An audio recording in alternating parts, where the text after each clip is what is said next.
आज आपण पाहतो वेगवेगळ्या प्रकारच्या योजनांच्या माध्यमातून महिलांचं सक्षमीकरण आपण सुरू केलं। आमच्या बचत गटाकरता फिरता निधी आपण दुप्पट केला। आज मला सांगताना आनंद वाटतो, महाराष्ट्रामध्ये 65 लाख बचत गटाला आपण जवळजवळ 8-8.5 हजार कोटी रुपये त्या ठिकाणी दिलेले आहेत। आणि बचत गटांना पैसे देताना आनंद याकरता होतो, सगळ्या बँका सगळ्या सोसायट्या म्हणतात आम्ही बचत गटालाच पैसे देऊ। म्हटलं का? म्हणाल्या बचत गटाच्या महिला कधीही पैसे बुडवत नाही, दिलेला एक एक पैसा त्या आम्हाला परत करतात, त्यामुळे त्यांना दुप्पट पैसे द्यावे लागले तरी आमची तयारी आहे। महिलांच्या हाती पैसा गेला, संसाराचंही कल्याण होतं आणि अर्थव्यवस्थेचंही कल्याण होतं। त्यामुळे वेगवेगळ्या महिला केंद्रित योजनांच्या माध्यमातून आमचे बचत गट असतील, आमच्या उमेद असेल, आमच्या वेगवेगळ्या त्या ठिकाणी योजना असतील की ज्याच्या माध्यमातून एक सक्षमीकरण करणं आपण या ठिकाणी सुरू केलेलं आहे। आणि यातच आपली सगळ्यात महत्त्वाची योजना मुख्यमंत्री माझी लाडकी बहीण योजना। या योजनेच्या अंतर्गत आपण दर महिन्याला 1500 रुपये बहिणींच्या अकाउंटमध्ये त्या ठिकाणी टाकतोय।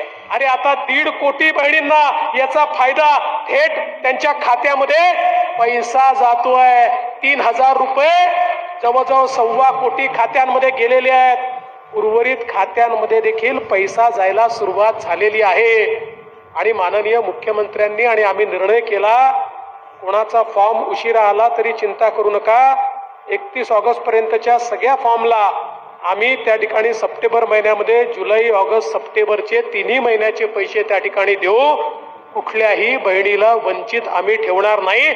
सप्टेंबर मध्ये फॉर्म घेऊ, कोणाचाही फॉर्म जोपर्यंत शेवटचा फॉर्म येत नाही आम्ही थांबणार नाही।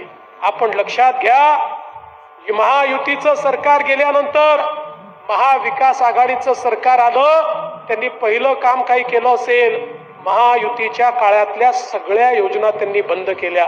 आताही त्यांना हेच करायचं आहे। आम्हाला निवडून द्या म्हणतात, आम्ही सरकारमध्ये येतो म्हणतात, हे सरकारमध्ये आल्यानंतर पहिलं काम काही करतील तर लाडकी बहीण योजना बंद करून टाकतील, मोफत गॅस सिलेंडरची योजना बंद करून टाकतील, मोफत शिक्षणाची योजना बंद करून टाकतील।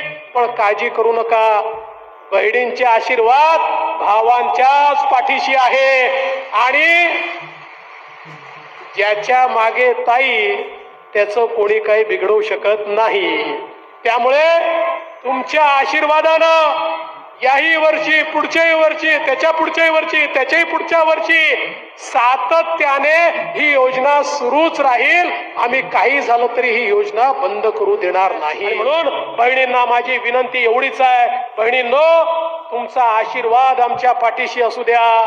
तुमचा आशीर्वाद जर आमच्या पाठीशी असला तर तुमच्या करता काम करण्यापासून आम्हाला कोणीच रोखू शकणार नाही। आणि म्हणून तुमचा आशीर्वाद द्या एवढीच विनंती करतो आणि माझं बोलणं संपवतो। जय हिंद, जय महाराष्ट्र, भारत माता की जय।